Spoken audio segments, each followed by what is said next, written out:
बिस्मिल्लाहिर्रहमानिर्रहीम। अस्सलाम वालेकुम नाज़रीन, मैं हूं डॉक्टर अली और आप देख रहे हैं मेरा फेसबुक और यूट्यूब चैनल। नाज़रीन, बड़ी अहम तरीन डेवलपमेंट्स हैं, तीन बड़ी खबरें आपको देने जा रहे हैं। पहली बड़ी खबर तो यह है कि भारत ने जो नोटैम जारी किया था जंगी मशकों का, उसको उन्होंने कैंसिल करके उसको एक्सटेंड कर दिया है। आखिर क्या वजूहात हैं? क्या भारत के अंदर कोई गेम शुरू हो चुकी है या फिर पाकिस्तान के खिलाफ भारत को बड़ी तैयारी करने में लग गया है? इसकी तमाम तर डिटेल्स भी आपके साथ शेयर करेंगे। जबकि पाकिस्तान और सऊदी अरब के मुआहदे के अगेंस्ट जो है वो एक बड़ा मुआहदा जो है वो भारत और अमेरिका के दरमियान हुआ है। इस मुआहदे के तहत ये कहा जा रहा है जी कि अमेरिका ने पाकिस्तान के साथ गेम किया है, लेकिन नाज़रीन हकीकत क्या है कि भारत जो है वो बुरी तरह से फंस चुका है, घेर लिया है अमेरिका ने भारत को। इसकी तफसीलात, जबकि नाज़रीन बुत शिकन जो है वो अब बुत तामीर करेंगे। अफगानिस्तान के अंदर 50 मंदिरों की तामीर के हवाले से अफगान तालिबान हुकूमत ने भारत को मंजूरी दे दी है। इसकी ताज़ा तरीन अपडेट्स, वीडियो की तफसील में जाने से पहले अगर आपने हमारे इस चैनल को सब्सक्राइब नहीं किया हुआ तो आपसे गुजारिश है काइंडली इसको सब्सक्राइब कर लें और बेल आइकन को ज़रूर दबा दें ताकि हमारी आने वाली वीडियो सबसे पहले आप तक पहुंच सकें। नाज़रीन, हम आपके शुक्रगुजार हैं जो आप हमारे वीलॉग्स को देखने के लिए वक्त निकालते हैं और कमेंट सेक्शन में अपनी मोहब्बतों का इजहार भी करते हैं। नाज़रीन, इस वक्त सूरत हाल जो है वो बड़ी अजीबो गरीब हो रही है। वक्त गुजरने के साथ साथ चीज़ें जो हैं वो कॉम्प्लिकेटेड होती जा रही हैं। मैंने आपको आज एक मॉर्निंग में व्लॉग किया था जिसमें मैंने बताया था कि भारत के अंदर बड़ी गेम शुरू हो चुकी है, क्योंकि नागालैंड ने हमला कर दिया है भारतीय फौज पे और बहुत सारे इलाके भारतीय फौज के हाथ से निकल गए हैं। भारतीय फौज का असलहा और गोला बारूद वो नागा आर्मी के कंट्रोल में आ चुका है और उन्होंने बाकायदा तौर पे कहा है कि जी अब हम इस एरिया के अंदर भारतीय फौज को दाखिल नहीं होने देंगे। और जो इनके आज़ादी पसंद रहनुमा हैं उन्होंने एक जलसा किया जिसके अंदर बड़ी तादाद में, हज़ारों की तादाद में जो नागा कम्युनिटी है उन्होंने शिरकत भी की। तो नाज़रीन, भारत के अंदर मैंने आपको बताया था कि आग भड़क चुकी है। तो भारत पाकिस्तान को, सरकरी को भूल जाए, बल्कि वो अपने अंदर की फिक्र करे। अब नाज़रीन, भारत ने दूसरी मरतबा जो है वो अपना नोटैम जारी किया है, यानी उसने अपना जो ये जंगी मशकों का मामला, तरशोल जंगी मशकें जो तीनों फोर्सेस की मौजूदगी में ये कर रहा है, यहाँ तक कि इनके जो एयर चीफ जो इनके वाइस एडमिरल हैं, यानी उनकी नेवी के जो नायब हैं, उन्होंने एक बड़ी धमकी दी। उन्होंने कहा कि हम 40 जंगी तैयारों के साथ पाकिस्तानी सरहद के करीब गैर मामूली मशकें करने जा रहे हैं, तो अब जो है वो हम पाकिस्तान को सबक सिखाएंगे। धमकियां बहुत लंबी चौड़ी दी गई, लेकिन अब जो है वो अचानक इन्होंने कहा जी कि जंगी मशकें जो हैं वो हम आगे कर रहे हैं, ये अभी फौरी शुरू नहीं करेंगे। सवाल ये पैदा होता है कि आखिर क्या मामलात हैं, क्या वजूहात हैं? तो नाज़रीन, एक तो बड़ी वजह ये हो सकती है कि जो दुनिया के सबसे बेहतरीन या फिर ख़तरनाक तरीन किस्म के जो अपाची हेलीकॉप्टर्स हैं, उनकी जो आखिरी खेप है वो भारत में पहुंच रही है। विद इन वीक जो है वो अमेरिका इनको आखिरी खेप जो है वो रवाना कर रहा है, इनको दे रहा है। और दूसरा जो है वो अमेरिका के साथ कुछ और मुआहदे हुए हैं, इस हवाले से भी बहुत सारी चीज़ें आ रही हैं। तो नाज़रीन, या तो दो चीज़ें हो सकती हैं, या तो जो अंदरूनी मामलात भारत के ख़राब हुए हैं उनको कंट्रोल करने के लिए इन्होंने कहा कि पहले इधर हम मामलात को कवर कर लें। ऐसा ना हो कि हम इधर बिजी हों, पाकिस्तान के साथ जंग छेड़े और यहाँ से 7 सिस्टर रियासतें जो हैं उनकी गिच्ची मरोड़ दी जाए और वो फारिग हो जाएं, वो बिल्कुल रास्ता उससे कट हो जाए।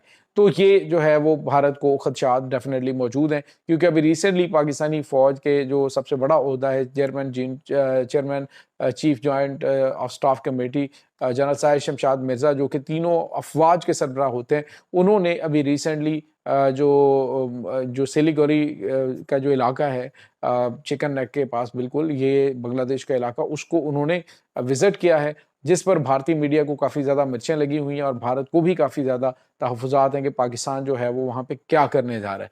तो ये चीज़ें।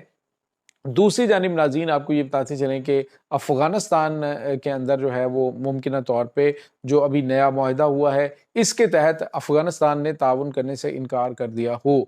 ये भी पॉसिबल है, क्योंकि अफ़गानियों को अब अंदाज़ा हो चला है कि ये जो तिजारत बंद हुई है वहाँ पे खाना जंगी का ख़तरा है, वहाँ पे मामलात बहुत ज़्यादा इनके आउट ऑफ कंट्रोल हो सकते हैं। फ़िलहाल महंगाई का ग्राफ अफ़गानिस्तान के अंदर बहुत ज़्यादा अप हो रहा है और लोग जो हैं वो मुख्तलिफ वारलॉर्ड्स जो हैं वो आपस में इत्तेहाद कर रहे हैं अफ़गानिस्तान की हुकूमत के ख़ात्मे के लिए, तालिबान की हुकूमत को ख़त्म करने के लिए। इधर तुर्की और पाकिस्तान जो है तुर्की और कतर ने मिलकर इनको 6 नवंबर तक का टाइम दिया। मुमकिना तौर पे जो अफ़गान तालिबान हुकूमत है, उन्होंने भारत को नो कह दिया हो या फिर फ़ौरी तौर पे उन्होंने कहा हो जी कि हम इस जंग में आपका साथ नहीं देंगे। तो ये 2 बड़ी वजूहात हो सकती हैं जिसकी वजह से भारत की जानिब से ये नोटैम आगे किया गया है। और इसके बाद नाज़रीन दूसरी बड़ी खबर ये है कि भारत और अमेरिका के दरमियान जो अहम दिफ़ाई मुआहिदा हुआ है, उसके तहत कहा गया है जी कि बड़े वहाँ पे उन्होंने हल्ले-गुल्ले किए हैं, ये देखो ये हमारा मुआहिदा हो गया है। लेकिन नाज़रीन यहाँ पे आपको ये बताते चलें कि अमेरिका ने एक्चुअली एक बड़ी गेम डाल के भारत को कवर कर लिया, भारत को अपने काबू में कर लिया। अब भारत नाज़रीन आने वाले दिनों के अंदर कुछ अहम तरीन मुआहिदे, दिफ़ाई मुआहिदे रूस के साथ करने जा रहा था। तो रूस से मुआहिदों को रोकने के लिए अमेरिका ने ये मुआहिदे इनके साथ किए हैं। और इसमें एक तो अमेरिका बिज़नेस करेगा, बड़े पैमाने पे इनको हथियार बेचेगा और इस मुआहिदे के तहत अब अमेरिका जो है, अब इंडिया जो है ये रूस के साथ दिफ़ाई मुआहिदा नहीं कर सकेगा और उनसे वो हथियार नहीं ले सकेगा। बाकी जो है वो अगर इन्होंने बातें नहीं मानी या मामलात ख़राब किए डी-डॉलराइज़ेशन के हवाले से जो इनको ये जो ब्रिक्स ममालिक में शामिल होके अगर इन्होंने उस तरफ जाने की कोशिश की तो भी अमेरिका इस मुआहिदे को कैंसल कर देगा। सरे-दस्त उन्होंने फ़ौरी तौर पे कार्रवाई करके इनको कंट्रोल किया है कि भारत जो है वो उस ब्लॉक में ज़्यादा आगे ना जा सके। तो ये एक भारत की जानिब से तो इसे कामयाबी करार दिया जा रहा है, लेकिन ये भारत की बड़ी जो है वो एक बड़ी कमज़ोरी वो अमेरिका के हाथ फिर आ चुकी है। इसके बाद नाज़रीन एक और बड़ी खबर है और बड़ी हैरानकुन है।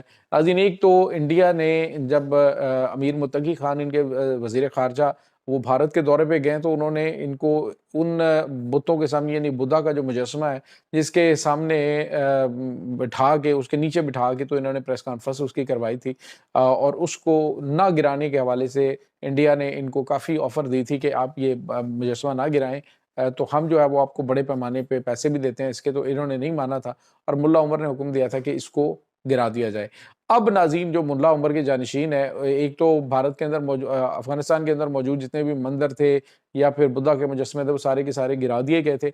अब नाज़रीन बाकायदा तौर पे भारत ने इन्हें कहा जी कि अगर आप लोग चाहते हैं कि हम आपकी मदद करें और आप के साथ दें तो फिर आप सबसे पहले तो ये करें कि हमारे जो मंदिर गिराए हैं वो बनवाएँ और 50 मंदिरों की तामीर के हवाले से अफ़गानिस्तान ने बाकायदा तौर पे परमिशन दे दी है। यानी जो बुत शिकन हैं वो अब बुत बिल्ड करने वाले बनेंगे और खुद तामीर करके उनकी हिफाज़त भी करेंगे। तो ये नाज़रीन इंडिया जो इनको भिगो-भिगो के जूते भी मार रहा है और उनकी जो आइडियोलॉजी है उसको भी नुकसान पहुँचा रहा है। पाकिस्तान के साथ ताल्लुकात जो है वो ख़राब करवा के अपने लिए मुश्किलात ये खड़ी कर रहे हैं। यहाँ तक कि अब जो है वो इनको ये लाले पड़ गए कि हमारी हुकूमत भी रहती है या नहीं। तो मामलात नाज़रीन इनके दिन-ब-दिन ख़राब होते जा रहे हैं और भारत के लड़ लग के इन्होंने जो अपना नुकसान अभी तक किया है, इससे ज़्यादा नुकसान ये आने वाले दिनों में कर सकते हैं। ये इस वक़्त जो है मौजूदा सूरत-ए-हाल है। पाकिस्तान फ़िलहाल सब्र-ओ-तहम्मुल का मुज़ाहिरा कर रहा है। पाकिस्तान चाहता है कि इनको अक्ल आ जाए, ये होश के नाख़ुन ले लें क्योंकि पाकिस्तान नहीं चाहता कि इनके साथ जो है वो जंग आगे बढ़े। उसकी वजह ये है कि पाकिस्तान ने अटैक करने तो नाज़रीन सबसे ज़्यादा नुकसान जो होना है, वो अफ़गानियों का होना है, आम आवाम का होना है। ये जो इस वक़्त अफ़गान क़यादत है, ये तो लड़ने-भिड़ने वाले हैं। इनको इस चीज़ से फ़र्क ही नहीं पड़ता और इनको इस चीज़ की परवाह भी नहीं है कि इससे लोगों का कितना नुकसान होगा। ये नाज़रीन इस वक़्त ताज़ा तरीन अपडेट्स हैं। इस तमाम सूरत-ए-हाल के बारे में आपका क्या कहना है? कमेंट सेक्शन में अपने ख़यालात का इज़हार ज़रूर कीजिएगा। इंशाअल्लाह बहुत जल्द मिलते हैं एक नई वीडियो में। तब तक के लिए अपना बहुत सारा ख़्याल रखिएगा।